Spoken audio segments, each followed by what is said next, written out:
Hi everyone, I'm Amber. Excited to be finishing this project and learning about your projects this semester. Some things that I learned last semester was a lot about myself and needing to have the faith and courage in myself to know that I do know what I'm doing and I do have a great network and connections, and I should have faith in myself and use them.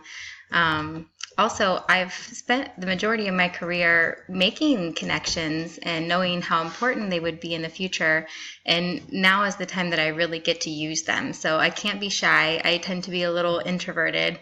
So I have to overcome that and really reach out to all of my professional colleagues and networks and make connections. I was really surprised initially trying to get Ohio University, which is only about 40 minutes away from where I live, interested in hosting the course that is part of my big project. And at first I was turned down going through the nutrition department and feeling a little dejected, and moving on to the next one, trying not to get too emotionally involved with it. And I decided to reach out to a few lactation colleagues doing some research there right now. And they had different connections in the school and they decided to pick it up, and even a much easier process, kind of a no questions asked. I'm dealing directly with somebody that operates the lab, so we're able to hold it there. And it's turning out to be a really exciting event that is I wouldn't say less stressful, but coming together nicely, and I have a good team to work with, so less stressful in that aspect. So those are the things I learned about myself and the project last semester. What I plan to do this semester and really hitting my feet on the ground is coming up with these fact sheets to get the providers. So I want primary care providers in southeastern Ohio or the Appalachian part of Ohio to come to this free lactation education. It's a 6-day event, but it's free for them. And I also have to secure 10 paid tuitions from lactation professionals or other healthcare professionals that are interested in lactation to make it worthwhile for my speaker. So that's a big order to cover. The nursing department has signed on to help.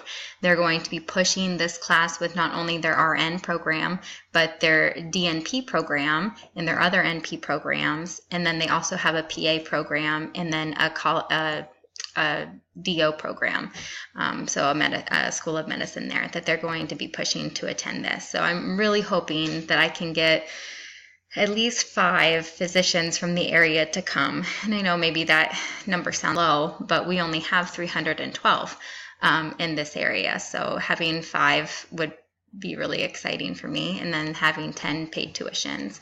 So I'm going to be doing a lot of advertising, which is new to me as well, but I have 2 really great coalitions that I'm working with that are pretty familiar with how to do that via Facebook posts and how to pay for those things. I have already submitted a grant application through I'm an IBCLC as well, so I submitted that through my professional organization here in Ohio that I belong to, so I'm kind of keeping my fingers crossed that I get that money.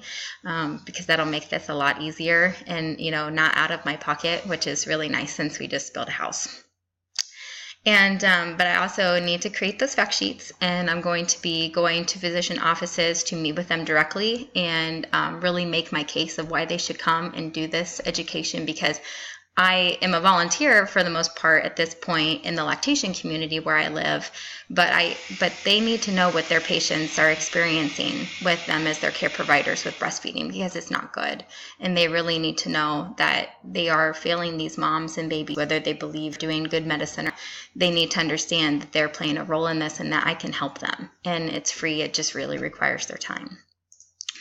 So I also need to create a curriculum. I'm teaching some of this education, and the curriculum that I'm creating is a cultural competency of how these providers can work with Appalachian women, specifically Ohio Appalachian women, and be culturally competent and understand that women here do have unique barriers to choosing breastfeeding and sustaining breastfeeding, and how can they mitigate those barriers to make breastfeeding more successful for these moms.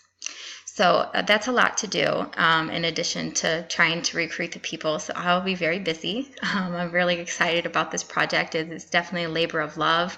I have a great team that I'm working with, wonderful coalitions of other professionals and moms in this area who believe in this, who really want this. So I feel pretty inspired and motivated. So I really appreciate your guys' help. I'm sure I'll be asking for opinions on, how does this fact sheet sound? I don't want to offend anybody. Would you like this? Would you not? So I'll really be counting on you guys to help me out with that stuff. So I look forward to seeing what you all have as well. Hope you have a great night. Thanks.